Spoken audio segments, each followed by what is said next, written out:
اس میں سے ویسے انفارمل کہ ہم کچھ انٹرنیشنل وینچرز کر رہے ہیں. ایک ہے ایشین سول انجینئرنگ کوآرڈینیٹنگ کاؤنسل, جس کا اس وقت ہیڈ کوارٹر جو ہے نا وہ یو ایس اے میں, واشنگٹن میں. ان کے ساتھ مل کے بھی ہم کچھ کام کر رہے ہیں. دوسرا ہم یہ جو U N S D Gs ہیں, U N S D Gs جو ہمارے سسٹینیبل ڈیولپمنٹ گولز ہیں, اس کے اوپر ہم این ای ڈی یونیورسٹی اور پاکستان کی ساری یونیورسٹیز کے ساتھ مل کے نومبر میں ایک انٹرنیشنل کانفرنس کر رہے ہیں, جس میں پاکستان کا جو سینیریو ہے U N S D Gs کی امپلیمنٹیشن کا وزا وز ورلڈ وائڈ کیا ہو رہا ہے, اس پہ کام کریں گے. ابھی 2 سال پہلے میں نے اس پہ ایک پریزنٹیشن دی تھی کولمبو میں, اور تقریباً 2018 میں ایک پریزنٹیشن دی تھی میلبورن آسٹریلیا میں, جو کہ ایشین سول انجینئرنگ کوآرڈینیٹنگ کاؤنسل کے ایک پلیٹ فارم پہ دی تھی. ایک federation of engineering institution of south and central Asia ہے, فیاسکا کہلاتی ہے, جس کے ایگزیکٹو بورڈ کا ممبر بھی ہوں. ہیونگ سیڈ دس تھنگ, جس پرٹیکولر انجینئرز ڈے کی آپ بات کر رہی ہیں, جو کہ 4 مارچ کو ہے انجینئرز ڈے, یہ ایک یو این کے انڈر میں ایک آرگنائزیشن کہلاتی ہے world federation of engineering organisation WFEO, جس کا ہیڈ کوارٹر پیرس میں ہے. ہم اس کے ممبر بھی ہیں. میں اپنا تعارف کرا دوں کہ میں انسٹیٹیوشن آف انجینئرز پاکستان کا چیئرمین ہوں, اور یہ انسٹیٹیوشن جو ہے وہ 1948 میں قائد اعظم محمد علی جناح نے ڈھاکہ میں اس کی اسٹیبلشمنٹ ہوئی تھی, جو اس وقت ایسٹ پاکستان تھا. اور یہ انسٹیٹیوشن ایک کنٹینیوشن ہے. یہ بیسیکلی 17 سینچری میں یہ انسٹیٹیوشن بنا تھا UK میں. اس کے بعد جب برٹشرز سب کانٹیننٹ میں آئے تو یہ انسٹیٹیوشن کو انہوں نے انڈیا میں آ کے اسٹیبلش کیا, جو کہ انڈیوائڈیڈ انڈیا تھا, اور اس کا ہیڈ کوارٹر کلکتہ میں بنا. وہ کہلاتا تھا انسٹیٹیوشن آف انجینئرز انڈیا. جب تک پاکستان نہیں بنا تھا اس وقت تک یہ ساری activities institution of engineers India کے انڈر میں ہوتی تھی. پاکستان بنا, پھر 1948 میں انسٹیٹیوشن آف انجینئرز پاکستان بنا, انسٹیٹیوشن آف انجینئرز انڈیا رہ گیا. اسی زمانے میں institution of engineers Sri Lanka بھی بنا. یہ انسٹیٹیوشن جو ہیں آلموسٹ ہر اس پارٹ میں جہاں پہ کسی نہ کسی وقت میں برٹشرز رہے ہیں وہاں پہ ایگزسٹ کرتا ہے. ملیشیا میں بھی ہے, سنگاپور میں بھی ہے, آسٹریلیا میں بھی ہے, اور انڈونیشیا میں بھی ہے. I think more then 50 countries ہیں جہاں پہ یہ انسٹیٹیوشن ایگزسٹ کرتا ہے. افریقن کنٹریز میں بھی ہے. یہ انسٹیٹیوشن جو ہے یہ پارٹ ہے ڈفرینٹ انٹرنیشنل آرگنائزیشنس کا, جس میں سب سے بڑی امبریلا آرگنائزیشن جو ہے وہ world federation of engineering organisation کہلاتی ہے. پھر federation of engineering institution of south and central Asia, فیاسکا کہلاتی ہے. یہ سارک کے انڈر میں کام کرتی ہے. ایک ہے federation of engineering institution of Islamic countries, fake, یہ بیسیکلی OIC کے انڈر میں کام کرتی ہے. اس کا پریزنٹلی ہیڈ کوارٹر ریاض میں ہے. فیاسکا کا ہیڈ کوارٹر جو ہے وہ اس وقت کولمبو میں ہے. تو یہ آرگنائزیشنس کا بیسک پرپس یہ ہے کہ جوائنٹلی ہم ان گولز کے اوپر کام کریں جو کہ ریجنل, اسٹیٹس, اور پھر یہ ورلڈ وائڈ جو ہیں جو بھی ایشوز ہیں اس پہ. تو اس وقت جو میجر ٹاسک ہے وہ ہے UNSDGs گولز کا, جو سسٹینیبل ڈیولپمنٹ گولز ہیں, 17 گولز ہیں. اس کے اوپر ساری دنیا میں اس وقت کام ہو رہا ہے. ہم ایشین سول انجینئرنگ کوآرڈینیٹنگ کاؤنسل, جس کے 15 ممبرز ہیں, جس میں US بھی ممبر ہے, ہم اس کے ساتھ اس پہ کام کر رہے ہیں. اور ہمارا ایک یوتھ پروگرام بھی ہے جس کو ہم فیوچر لیڈرز فورم کہتے ہیں.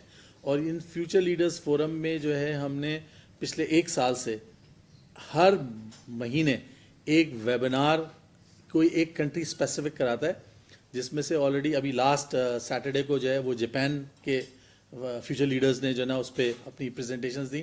اور اب کمنگ مارچ 21 کو جو ہے انڈونیشیا میں, بیسیکلی وہ بالی میں تھا لیکن اب کووڈ کی سچویشن ابھی وہاں پہ اتنی امپروو نہیں ہوئی, تو we will be meeting on line.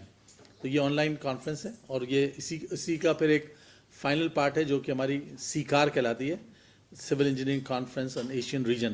یہ اس دفعہ انڈیا کے اندر ہے, اور انڈیا میں جو ہے یہ گوا میں یہ کانفرنس ہے جو کہ سپٹمبر میں ہوگی. وہ بھی ہم آن لائن جوائن کریں گے جو ہمارے ایشوز ہیں. اس کے علاوہ ہم UNSDGs کے اوپر اس وقت نیشنلی ہم کیا کام کر رہے ہیں کہ nationally with the help of the NED university and اور ادر یونیورسٹیز, ہماری زیادہ تر کانفرنسز میں میجر پارٹنر جو ہے وہ NED یونیورسٹی ہوتی ہے. ہم انسٹیٹیوٹ آف انجینئرس کے پلیٹ فارم سے ہر سال 3 فلیگ شپ کانفرنسز کراتے ہیں, ایک میکینیکل کی, ایک سول کی, ایک الیکٹریکل کی.